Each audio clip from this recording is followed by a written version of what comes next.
Hey, everybody. So I actually made it live thanks to Ming. Thank you so much, Ming, who's sitting right across from me. I thought it would be fun for the new year to bring you into the studio as I'm doing it because I don't have a YouTube channel yet. So I wanted to be able to look at the screen and look at all of you and through the screen say Happy New Year. I don't have a guest with me today, which I've only done that once before. Ethan saved me the last time when a guest bailed on me because of the weather. And I haven't done a Facebook Live in a very, very long time. And with the new year upon us, I had a lot that was on my mind. And I thought I would just come on and kind of do it this way. So I was speaking to a friend this morning, and we were discussing, or I should say I was discussing with her, how 2024 is the first new year that I've stepped into without a plan. Every new year that has come, I've always prepared ahead of time, and I thought, like a little child, like I would, it almost felt like I would have a chalkboard in front of me. Oh, that's hard to say when you're from Brooklyn, chalkboard. Well, anyway, and like as we counted down the days, I felt like I would be erasing these imaginary things off of the board, so that it would be like check did that, check did that, check did that, and I would get excited for January 1st so that I could start to think about all the things that I had planned, that I had said, oh, I'm going to do this next year because I'll have more time. And, you know, the end of the year is always so hectic. And I woke up New Year's Day and realized I didn't have a plan. And it terrified me, to be quite honest with you, because I couldn't think of anything. And I know that part of it is probably because I just lost my mom. And these were the first two holidays that we went through without her. And I woke up almost feeling, I don't want to say numb, but feeling like I didn't feel anything. I didn't feel any excitement. I didn't feel like I had any direction. And the last time I remembered waking up that way, and I'm not trying to make this melodramatic, but just as a reference point, the last time I woke up that way was when I was having my nervous breakdown. Now I know I'm not having a nervous breakdown, so let's just get past that. But the other significant thing about this year is I am 4 months and 1 day away from turning 60. And I've never been the type of person that a birthday has bothered, except for 53. I've said this to people. When I turned 53, it really annoyed me because it just seemed like such an ugly number, like 53. It's just ugly. I don't know why. Maybe because I couldn't divide it by anything. I don't know. In my mind, who knows? When you grow up in chaos, you always have to try to find a reason. But and hold on to that word because I'm going to come back to that word, chaos. So it's not the number. It really isn't the number that bothers me, although I think it's significant. But I'm also really fortunate and really lucky to know a lot of freaking amazing, beautiful, talented, smart women who are already in their 60s and are killing it in every way possible. So, and I kind of feel like if this is what 60 looks like now, I'm okay with it because I remember what my grandmother looked like at 60. And yeah, it was rough. But when I woke up, I thought, I don't have a direction. I don't have a job because I was taking care of my mom. I don't have a purpose because my mom's gone. And for 14 months, that was really my purpose. And it scared the crap out of me. For the first time, it really, really scared the crap out of me because, you know, when you're in your 20s and your 30s and you don't feel like you have a direction, you always have that person who's looking at you and going, it's okay, you have plenty of time. And I don't know, I could live until I'm 100, who knows? But when you're 60 and you are looking at other people your age who are getting ready to retire, who are becoming grandparents, who are kind of stepping into what appears to be their best life, or the life that they planned for from the time that they were in their 20s, it can really weigh heavily on you. And I started to wonder, how many other people my age feel this way? How is this a midlife crisis that's happened a little bit late? You know, I could have hit my midlife crisis when I got divorced, but it was just pretty clear to me that although I loved my husband, I wasn't in love with him anymore. So it kind of made sense that we weren't together anymore. And then what ensued after that was just very unfortunate with the relationship I landed in. But I never felt like I had a midlife crisis until right now, until the last 3 or 4 days. And I feel like I keep questioning myself. What are you doing? So what are you doing? What's going to happen for this year? And my wonderful, beautiful friend, Lucy Dickinson, took the time to talk to me this morning. And I was very emotional, and I started to cry. And I said to her I was going to come on and I was going to do this show. And I hoped it didn't sound like I was rambling. I hope that it connected with people, because I do like to connect with people. But I said to her that for the last few days, I had all these things that I was trying to plan. I was trying to plan a gathering. I was trying to plan a retreat because I couldn't do the women's retreats that I've been doing. I couldn't do one last year.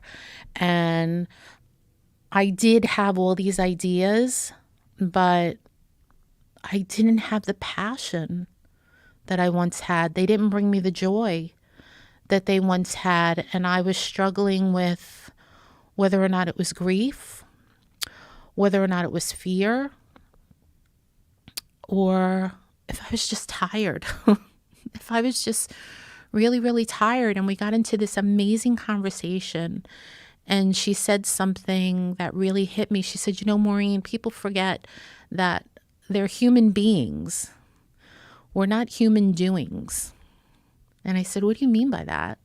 And she said, we forget how to just be. We always feel like we have to be doing something. We always feel like we have to be planning something, because really throughout our lives, that's what we do. We have to be at school. We have to plan for the tests. We have to plan for birthdays and gatherings, and, we have to practice if we're involved in sports or our kids are athletes. We have to prepare for job interviews or projects that are going on at work. We're trying to prepare to get married, have children. And sometimes we do reach a point in our lives where there's not much to plan for. We're not doing. We're not doing. And we have to just be. We have to just be quiet. And I said to her that lately I had felt like I wish things were a little simpler. Now, I don't want to say I wish things were like they used to be when I was younger, because, we all know when I was younger, things were chaotic, but there's that word. And when you grow up in chaos, when your life is nothing but chaos and survival, you don't know how to just be. And I realized, and I'm not trying to get deep here, I'm just kind of trying to tell you what I've been dealing with in the last couple of days, because I know when I'm on Facebook and the things that I write, it helps people. And people are very kind, and they're like, I love when you write, and you're always helping people, and you always say the right things at the right time. And when people say that to me, I laugh and I go, well, listen, it's very rare that it's a one-off. It's very rare that I sit down and go, dee, dee, dee, dee, dee, dee, dee, dee, and 10 minutes, boom, I have, something that's been posted that's going to help people. A lot of times it takes a day for me to look at what I'm writing, trying to figure out what I'm trying to say. Is this how I want it to come across? Is the message that I'm trying to convey clear enough? And then it goes online. So doing this is risky, by the way.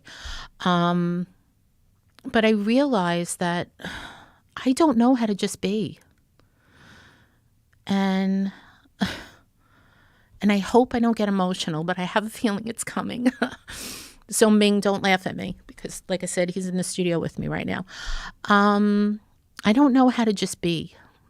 I don't know how not to be needed. I don't know how not to have something in front of me that needs to be taken care of or needs to be solved. And I realize that what I've wished for my whole life, which was I just wish I had a minute to concentrate on me and what I want and do the things that I want to do, is here. It's here. My daughter is successful and she's killing it in her life. And thankfully, she still needs me. She still calls me. I have amazing friends and my family is healthy. But my mom is gone. And she was the last person who truly needed me. She, without me realizing, gave my life that purpose, that focus, that, Ming, do we have tissues? There's always got to be a funny moment with me. Excuse me, Ming. I'm used to saying Ethan. There's this moment that you reach in your life that I think I've just reached, where it's, so now what are you going to do? Now what do you want to do with your life? And I'm going to be 60. And what do I want to do with my life? So on paper, I don't know, maybe I'm I'm not the person whose life you would want to emulate. I'm single. I don't have anybody in my life. I haven't had anybody in my life for a long time. And scarily enough, that's not what scares me the most, which is what I thought it would. I thought that would scare me the most. It doesn't. Thank you. I hope this isn't toilet paper. No, I'm just kidding. It is. Sorry about that. Although I would love to meet someone, but it's just too hard, you know? And this is what I mean about it, getting back to simple things. You know what? I don't want to look like I'm 40. I don't want to dress like I'm 30.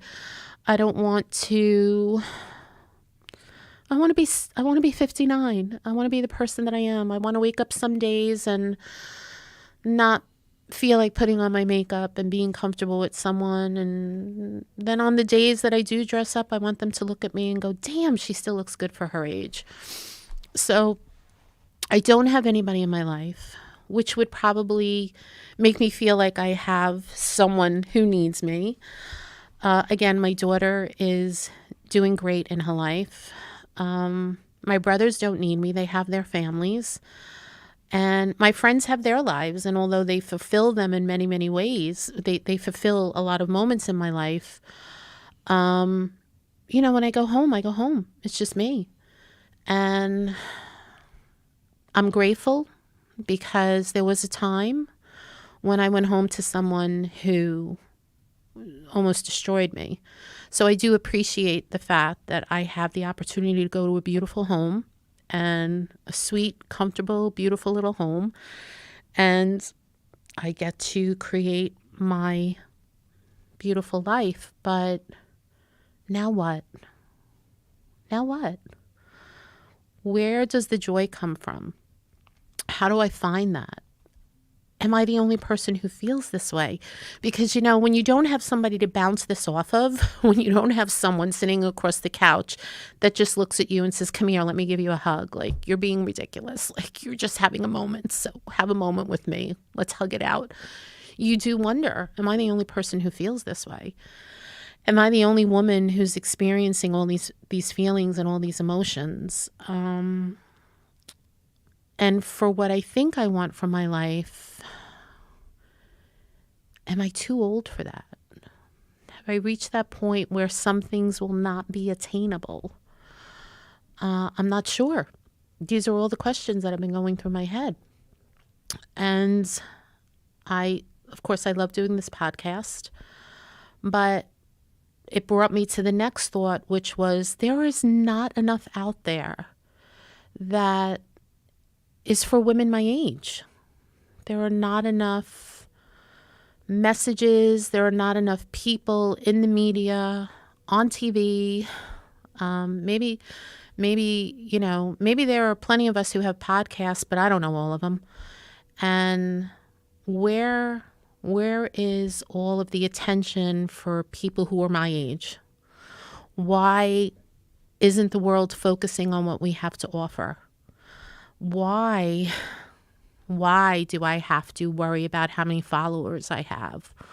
How many people are listening before someone who's in a position of power says, oh, you know what? She has a lot to say. She's really interesting. Why do I have to worry if I'm wearing the right thing, saying the right thing? My eyelashes are on because my eyes are like, this big. Why can't there just be that connection like there used to be? I started this podcast because I thought people needed to have more conversations. I think people need to have more conversations, and not just conversations on a Zoom, not just conversations through a screen. Although, like I said, this is part of me doing the first episode for this year. It's about the face-to-face. I started to plan something for February, and I realized that, when you have the invite list and people can see it, people will hesitate about whether or not they're going to say yes or maybe by how many people have already responded yes or who has responded yes. And that's very interesting because I saw that happen once before. Back in the day, you would send out invites. And you just say, hey, I'm doing this thing. Want to come? Nobody wondered who's going to be there. Nobody thought, let me see who's on the invite list. Are there people there that I know? Are there people there that I like? People just showed up. And I kind of feel like that's how life is right now. It's very planned. If it's not exactly the way you want it to be, then you're going to skip it. And there's a lot to be said about walking into something that you don't know. There's a lot to be said about walking into a room with people you've never met. And it's not easy. I had to learn how to do it. And I had to learn how to do it when I wrote my book.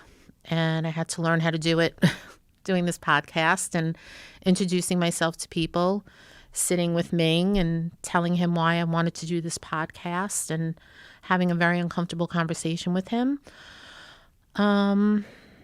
That's what I miss. I miss the days when people wanted to talk and they knocked on the door and you opened the door and you were like, hey, what's going on? Oh, nothing. I just wanted to stop by. Sure, come in, have a cup of tea. I can remember my mother doing that a million times. As chaotic as our life was. I can remember my mom being in her pajamas and people ringing the bell and her running into the bedroom and going, so-and-so is here. I don't know what they want. Let me get dressed, see what's going on. And sure enough, it would end up in a 3-4 hour conversation across the kitchen table, just talking. Now we have life coaches. What the hell is a life coach? Am I too old to understand that? Why the hell do I need a life coach? And why do I have to pay someone other than a therapist to clue me in on the things that would make my life easier? Why do people tell me, oh my gosh, Maureen, you give such great advice. You have so many wonderful things to say. You know what you should do? You should make a program. You should make a program. Go on Canva, make this program, and you can upload it, and people will buy it. Why would I want to do that? Has money and disconnecting human to human becomes so commonplace that it's about the bottom dollar? Have people learned how to perfect charging others to have a conversation and share what they know? These are the questions that I have come into 2024 thinking about. These are some of the reasons why I wonder if people will ever be able to truly reconnect. Is what's going on in the world too overwhelming? Was COVID so traumatizing to people that they don't know how to walk out of their house and have a conversation and shake hands and look people in the eye anymore? I mean, God knows people had trouble doing that beforehand, but is that how it's going to be? Because if that's how it's going to be and I'm turning 60 while this is happening, I have a problem, because it's going to be pretty lonely for me unless people start reconnecting. So I don't know. Is it a midlife crisis? Maybe some of you can tell me. Maybe some of you can get in touch with me and let me know if anything I'm saying resonates with all of you. If any of you have felt this way, whether you're single, whether you're married, whether you're divorced, I just know that stepping into 2024, it's not so clear for me and it terrifies me. But I know I'm going to get to the end of 2024 and step into 2025 at some point. And as frightened as I am, not knowing or having any idea of what 2024 holds or how to try to plan it out, there is a side of me that's really excited. Because if I listen to my friend Lucy and I just be, and I just allow myself to be, and I allow myself to kind of just go in the direction that life is going to probably take me this year without me having all these great plans and these great things going on, then I might actually find myself more comfortable in my discomfort. And I might actually find my way to what it is that I'm supposed to be doing throughout the year. So my motto for 2024 is good things are coming and good things are happening. And yes, I am going to plan some things and I'm going to plan some gatherings and hope people just show up and say, yeah, we're in it with you, Maureen. I am going to try and plan that retreat, but I think I'm going to try to do it when I feel like it's going to excite me, because maybe there's something coming up that I'm not aware of, and the universe or Ronnie, my mom, is saying, hold on, hold back on that retreat. May not necessarily be the big thing that's going to happen this year for you. So I hope good things are happening for all of you. I wish good things to happen to and for all of you in 2024. And maybe I'll check in alone by myself in 6 months and see where I've gotten in the first 6 months of the year. And I will definitely be back next week with a guest. I'm not going to tell you who, although I already know who it is. But it's almost going to be a little bit of a continuation of a conversation like this with someone who's a little younger and is going through some of this herself. But I'd really love to hear from people my age. Oh my God, people my age. I would really love to hear from people my age, or anybody who has a thought after listening to this about what they're thinking. Are you tired? Are you tired of having to keep up, having to follow the rules that society has set to be successful or to be discovered? I don't know. But like I said, I wish you all good things, and I wish you all a wonderful week and a good night, and I'll see you next Tuesday.